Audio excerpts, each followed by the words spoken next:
What's up, friends? It's Marina. I am learning symbolism using my tarot cards, and with that, I want to help you begin to notice the synchronicities in your life. Today's card is the Knight of Cups.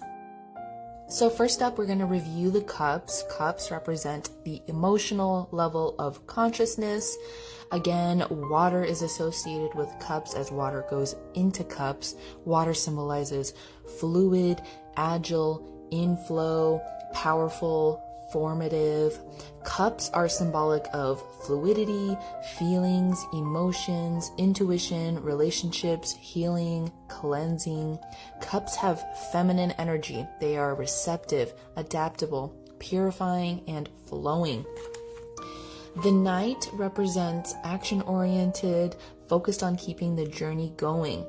In terms of the level of tarot cards, the page goes right before the Knight, and then the Queen and King go after. The Knight is more experienced than the page, but less experienced than Queen or King, so he's prone to extreme decisions, feelings, and behaviors.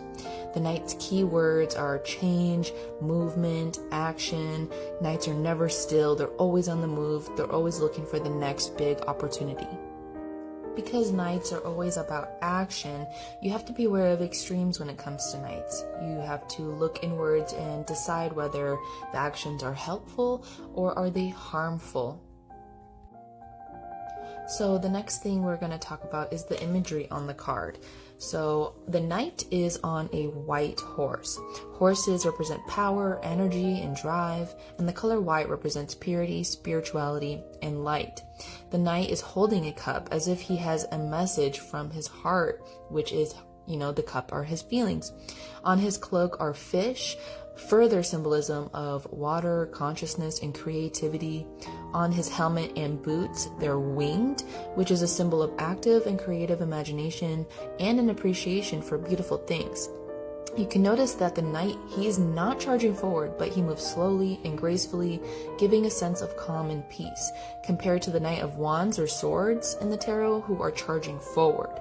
So there's a significant difference between those Knight cards. So lastly, we're going to talk about the background. So the background looks pretty barren, but with a few trees, but there's a river flowing through. Again, water. Water is symbolic of power, of emotions, and imagination to create new life force even when there seems to be none. So the overall vibes of this card, the Knight of Cups, he's a romantic. He loves beautiful things. He appreciates the beauty of life, and he takes actions using